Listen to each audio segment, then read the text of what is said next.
الحمدللہ رب العالمین والصلاة والسلام علی سید الانبیاء والمرسلین وعلی آلہ وصحبہ واولیاء امتی اجمعین اما بعد.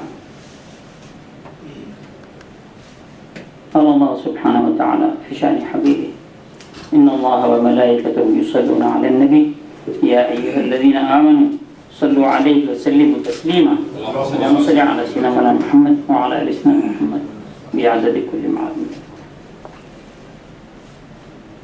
خانقاہی نظام سے متعلق یہ نشست ہے. موجودہ ہندوستان میں صوفیہ کے رول کی ضرورت ہے. اس موضوع پر اہمیت پر روشنی ڈالنے سے پہلے آپ تمام سے درخواست ہے کہ آج یکم محرم ہے 1441 ہجری. حضرت سیدنا عمر فاروق رضی اللہ عنہ کی شہادت کا دن ہے اور 10 محرم سیدنا امام حسین رضی اللہ تعالیٰ عنہ علیہ السلام اور ان کے خانوادے کی شہادت کا دن ہے. سب سے پہلے ہم رسول پاک صلی اللہ علیہ وسلم کی خدمت میں، فاروق اعظم رضی اللہ عنہ کی خدمت میں اور امام حسین اور اہل بیت اطہار کی خدمت میں فاتحہ کا نذرانہ پیش کریں. الفاتحہ الی روح سید المرسلین خاتم النبی صلی اللہ علیہ وسلم و الی روح سیدنا عمر فاروق رضی اللہ تعالی عنہ و الی ارواح سید الشہداء سیدنا امام حسین رضی اللہ عنہ و اہل بیت رسول اللہ صلی اللہ علیہ وسلم. الفاتحہ.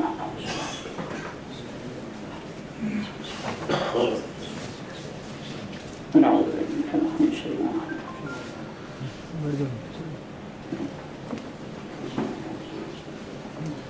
وصلی اللہ تعالی علی خیر خلقی سیدنا محمد و آلہ وصحبہ اجمعین والحمدللہ رب العالمین. پروجیکٹر چالو کریے. سراج بیٹھو ادھر. سراج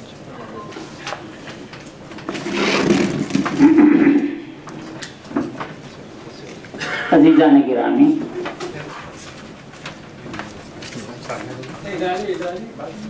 جیسا نہیں پھر آپ کو دیکھ کے بات کرنے میں سہولت ہونا مجھے. آپ ادھر پلٹ دے تو آپ کی طرف ہمارا رخ ہے تو ہمارا آپ کی طرف.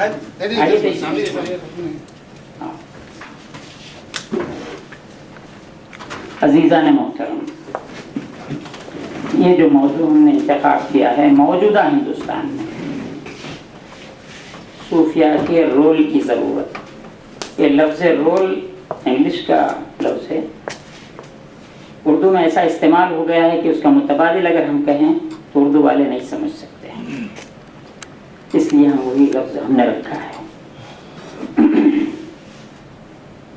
تاریخ اسلام میں ان 1400-1450 سال کے درمیان مسلمانوں نے بہت سے سخت ادوار کو دیکھا ہے. صرف رسالت ناب صلی اللہ علیہ وسلم کے پردہ فرمانے کے 50 سال کے بعد امام حسین کی شہادت ہے. اہل بیت رسول اللہ جو حضور کے دوش پہ بیٹھتے تھے، سواری کرتے تھے، رسالت ناب صلی اللہ علیہ وسلم کے لب مبارک کو بوسہ دیتے تھے، ان کی شہادت ہوئی. اس کے بعد دنیا چلتی رہی، حالات بدلتے رہے. میں ٹو دی پوائنٹ چند باتیں عرض کرتا ہوں. آپ نے دیکھا ہوگا کہ تاریخ اسلام، پوری تاریخ اسلام کا مشاہدہ کر لیجئے.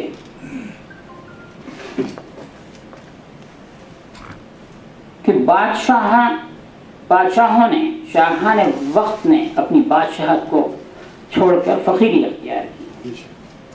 سلطان التارکین حضرت خواجہ ابراہیم ادھم بلخی رحمۃ اللہ تعالی علیہ بلخ کے بادشاہ تھے. بادشاہت چھوڑی، فقیری اختیار کی. مکہ مکرمہ چلے گئے، وہاں کی مجاورت اختیار کی. جنگل سے لکڑیاں لاتے تھے اور مکے میں بیچتے تھے، پھر اپنے مریدوں کو کھلاتے تھے، خود کھاتے تھے. یہاں سینکڑوں مثالیں میں دینا نہیں چاہتا، 2-3 مثالیں کافی ہیں۔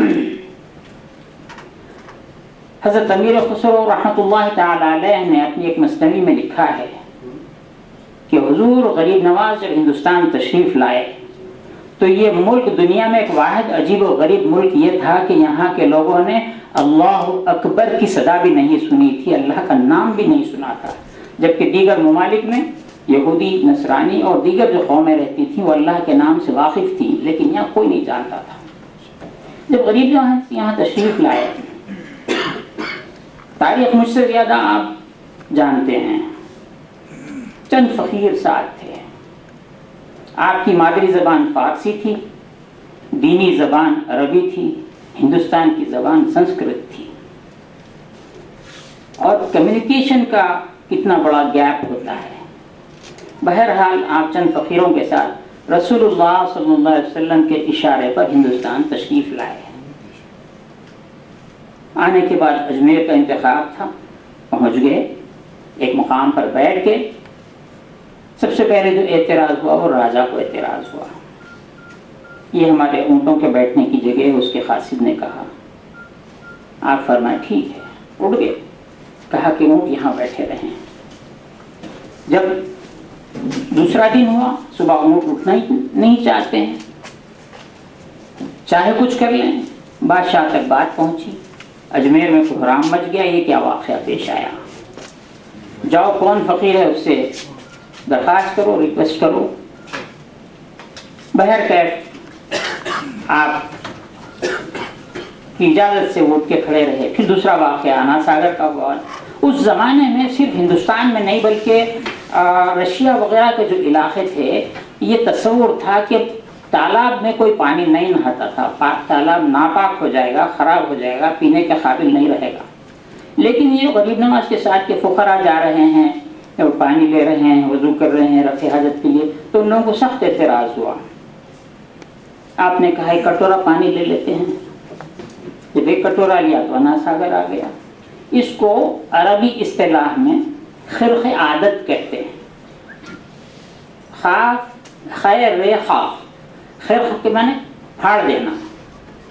جو عادت ہے فطرت کی، اس کے خلاف واقعہ پیش آنا، جیسے پانی نیچے سے اوپر جاتا ہے اور اوپر سے نیچے آتا ہے، نیچے سے اوپر جانا موسیٰ علیہ السلام کے اثر سے جو ہوا، تو یہ خرق عادت ہے۔ تو خرق عادت کا جب ظہور ہونے لگا تو جو بادشاہ تھا وہ پیچھے ہٹ گیا۔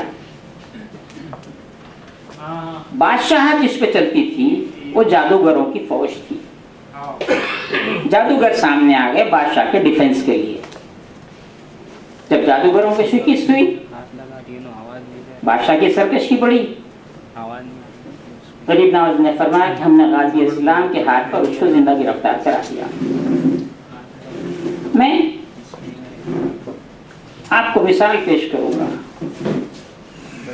کہ فرعون کی بادشاہت تھی ایک زمانے میں، فرعون حاکم تھا، فرعون بادشاہ تھا، حکمران تھا، لیکن اس کی پشت پناہی پہ جادوگروں کی فوج تھی۔ قرآن مجید میں تفصیل سے آیا ہے، اللہ نے اپنے ایک نبی کو بھیجا۔ پہلا جو مقابلہ ہوا وہ فرعون سے نہیں ہوا، جادوگروں کو اس نے آگے بڑھایا۔ جادوگروں کی شکست قرآن مجید میں ہے، اس کے بعد فرعون کا غرق ہونا بعد میں آیا ہے۔ تو اب یہ 2 پوائنٹ کے بعد میں عرض کروں گا کہ ہر ولی، جیسا کہ غوث پاک نے فرمایا، کسی نہ کسی نبی کے قدم پہ ہوتا ہے۔ جو غریب نواز کا رول ہے وہ انبیاء کرام میں موسیٰ علیہ السلام کا رول نظر آتا ہے۔ جو شان انبیاء میں موسیٰ علیہ السلام کو حاصل تھی وہ اولیاء کرام میں غریب نواز کی شان نظر آتی ہے۔ یہ مامور من اللہ تھے، یہ پوائنٹ آپ ذہن میں رکھیے، اللہ کی طرف سے مامور تھے، ان کو کوئی خاص حکم لگانے کی ضرورت نہیں تھی۔ وہ جدھر دیکھتے ایک نئی چیز ہو جاتی، جو بولتے وہ عمل میں آ جاتا تھا، وہ اللہ کی طرف سے مقرر کردہ تھے، اتنا ذہن میں رکھیے۔ اور آج تک یہ اب جو پوائنٹ میں عرض کر رہا ہوں اس سے زیادہ آپ لوگ جانتے ہیں، آج جو حکومتیں قائم ہیں وہ بھی جادوگروں کے قائم ہیں۔ آپ میری بات کی مجھ سے زیادہ تصدیق کریں گے. جب بادشاہ وہ زمانے میں تھے، اب بادشاہت کا نام بدل گیا ہے. اگر ہندوستان نہیں اور بھی دیگر جو مقامات ہیں، چاہے یہود بادشاہ رہے، نصرانی بادشاہ رہے، ان کے بھی جادوگر ہیں. یہودیوں کے زبردست جادوگر ہیں. میں تفصیل میں نہیں جاؤں گا. تو اب یہاں عرض کروں گا، جیسا کہ حضور نے ارشاد فرمایا، ہر شے کا ایک ظاہر ہوتا ہے، ایک باطن ہوتا ہے. ایسا ہی جو حکومتیں آپ کو ہم کو نظر آ رہی ہیں، جو ظاہر میں حاکم ہیں، باطن میں کوئی اور پشت پناہ ہے. کفار مشرکین یہود و نصارہ کے حکام اور جو بادشاہ ہیں یا صدر ہیں، وزیر اعظم ہیں، ان کی پشت پناہی پہ جادوگر ہیں. جو مسلمان حکمران ہیں یا تھے، ان کی پشت پناہی پہ اولیاء اللہ ہوتے ہیں. اولیاء اللہ اپنے نفس کے لیے کچھ نہیں کرتے ہیں. اور جو بادشاہ اولیاء اللہ جن کی پشت پہ نہیں ہوتے ہیں، وہ پریشانیوں کا شکار ہو جاتے ہیں اور ٹوٹتے رہتے ہیں، گرتے رہتے ہیں. ایک پوائنٹ میں پیش کر دیا، اس کا ایک وسوسے کا ازالہ کر دیتا ہوں.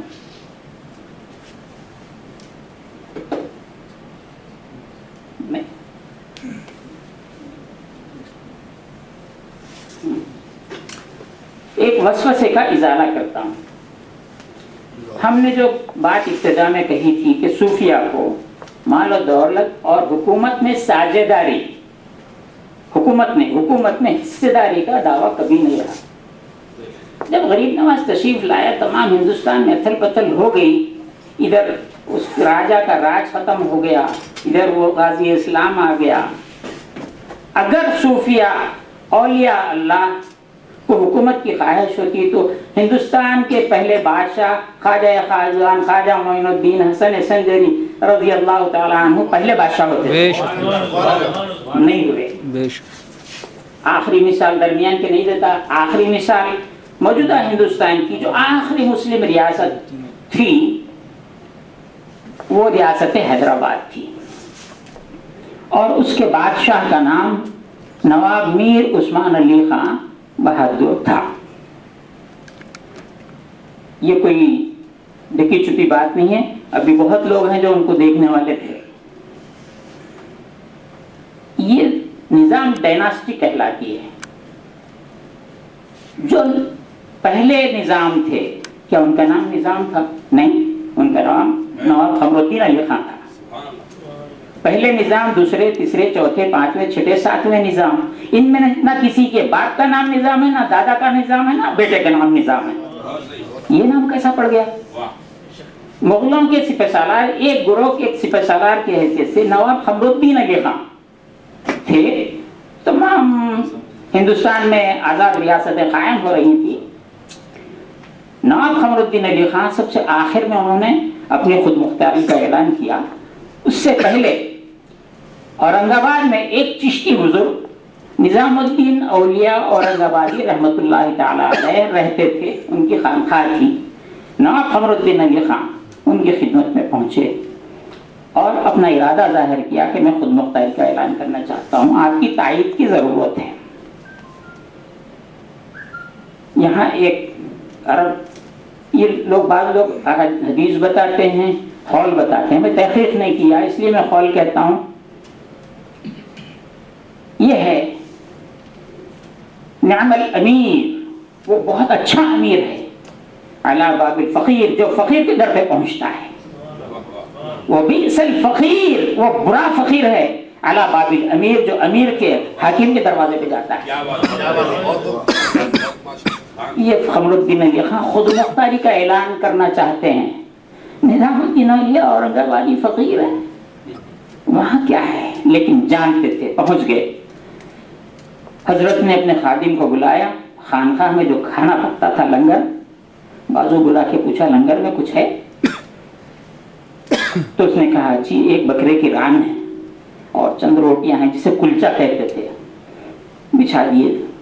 فوجی آدمی تھا، بکرے کی ایک ران پوری کھا لیا اور